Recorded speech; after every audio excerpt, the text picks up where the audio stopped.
Hello दोस्तों, आप सभी का ओगीपुर क्लासेस में स्वागत है। तो आज की इस वीडियो में कक्षा 10 के वायरल पेपर को देखने वाले, जो कि विज्ञान का है। आपके 27 फरवरी के एग्जाम के लिए काफी इंपॉर्टेंट है, तो पूरा पेपर देख कर जाइएगा। मैं आपको इसका हल बताने वाला हूं, तो पूरा देख कर जाइएगा। एग्जाम में अच्छा नंबर प्राप्त कर पाएंगे। तो जो आपका विज्ञान का 27 फरवरी का एग्जाम होने वाला है, इसी प्रकार से आपका प्रश्न सभी आएंगे। तो पूरा पेपर आप देख कर जाएंगे तो आप अपने एग्जाम में अच्छा से अच्छा नंबर प्राप्त कर सकते हैं। तो यहाँ पर देख सकते हैं 20 नंबर आपका बहुविकल्पी होगा, जिसको OMR सीट पर आपको चिन्हित करना होगा।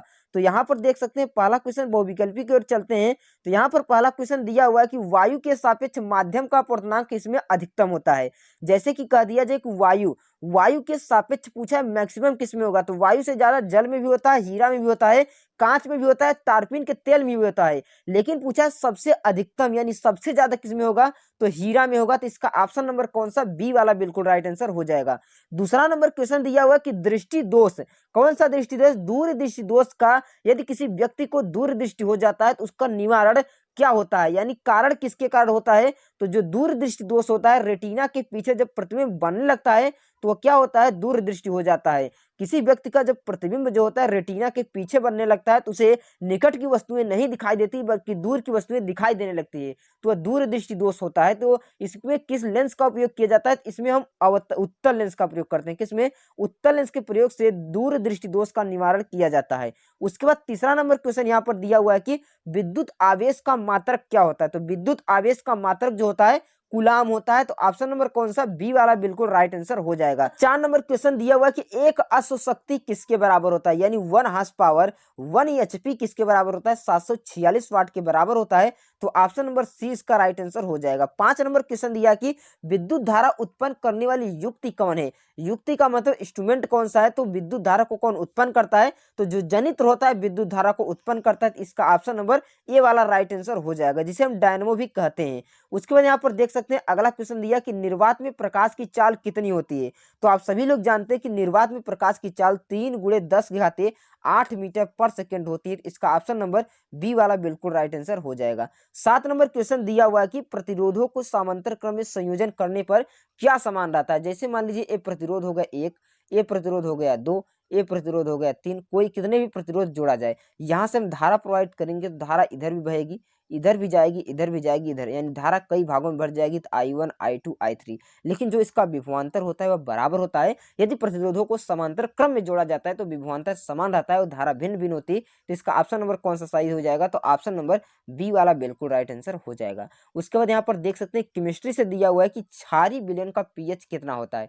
तो क्षारीय विलयन का पीएच जो होता है 7 से अधिक होता है। अगर जो विलयन है जो कि पीएच है 7 से कम होगा, यदि जो कि पीएच है 7 से कम हो जाएगा तो अम्ल होगा, 7 से अधिक हो जाएगा तो क्षार होगा, 7 के बराबर हो जाएगा तो वह लवण हो जाएगा। उसके बाद 9वां नंबर क्वेश्चन यहाँ पर दिया हुआ कि बेकिंग पाउडर को गर्म करने पर कौन सी गैस निकलती है। तो पहले आपको जानना चाहिए कि बेकिंग पाउडर का सूत्र क्या होता है। तो बेकिंग पाउडर का सूत्र जो होता है NaHCO3, जिसे खाने का सोडा भी कहा जाता है। जब इसे हम गर्म करते हैं तो क्या निकलता है, CO2 निकलता है। कौन सी गैस निकलती है, CO2 गैस निकलती है। तो ऑप्शन नंबर कौन सा वाला सही हो जाता है, ऑप्शन नंबर बी वाला बिल्कुल राइट आंसर हो जाता है। इसके बाद 10वां नंबर क्वेश्चन दिया कि परावर्तनीय भट्टी का प्रयोग किसमें किया जाता है। तो प्रगलन में किया जाता है, कि निस्तापन में, कि विषमरीकरण में, कि अति शीतलन में। तो प्रगलन में, ऑप्शन नंबर ए बिल्कुल राइट आंसर हो जाएगा। 11 नंबर क्वेश्चन दिया हुआ कि कार्बन परमाणु की संयोजकता कितनी होती है। तो जो कार्बन परमाणु की संयोजकता होती है वह 4 होती है। तो इसका ऑप्शन नंबर कौन सा, सी वाला बिल्कुल राइट आंसर हो जाता है। उसके बाद कहा है निरूपक तत्व किसे कहते हैं। तो इसमें जो निरूपक तत्व है सोडियम है। तो इसका ऑप्शन नंबर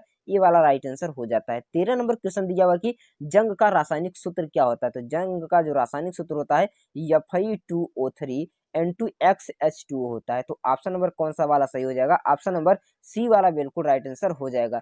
14 नंबर क्वेश्चन यहाँ पर दिया हुआ कि मनुष्य की ग्रास नली की लंबाई कितनी होती है। तो जो मनुष्य की ग्रास नली की लंबाई होती है 25 सेमी होती है। कौन सी, 25 सेमी। तो ऑप्शन नंबर बी राइट हो जाएगा, 25 से 30 सेमी हो जाएगा। उसके बाद 15 नंबर क्वेश्चन दिया कि पराग कोश में क्या होता है। तो पराग कोश में पराग कण होते हैं। तो option number D right answer हो जाएगा। तो पराग कोश में क्या होते हैं, पराग कण होते हैं। 16 नंबर क्वेश्चन दिया कि पुरुष का लिंग का गुणसूत्र क्या होता है। तो यक्स वाई होता है। तो ऑप्शन नंबर कौन सा सही, ए वाला राइट आंसर हो जाएगा। 17 नंबर क्वेश्चन दिया हुआ कि सौर कुकर के लिए कौन सा दर्पण प्रयोग किया जाता है, तो सौर कुकर के लिए अवतल दर्पण का उपयोग किया जाता है, तो इसका ऑप्शन नंबर बी बिल्कुल राइट आंसर हो जाएगा, बी बिल्कुल सही आंसर हो जाएगा। उसके बाद 18 नंबर क्वेश्चन दिया हुआ है कि कोलीफार्म समूह होता है, तो जो कोलीफार्म होता है जीवाणु का समूह होता है, तो इसका ऑप्शन नंबर कौन सा सही, ऑप्शन नंबर बी वाला बिल्कुल राइट आंसर हो जाएगा। 19 नंबर क्वेश्चन दिया कि मेंडल के अनुसार मटर के शुद्ध लंबे पौधे का जीन का प्रारूप क्या होता है, तो कैपिटल टी होता है, तो option number A right answer इसका हो जाता है।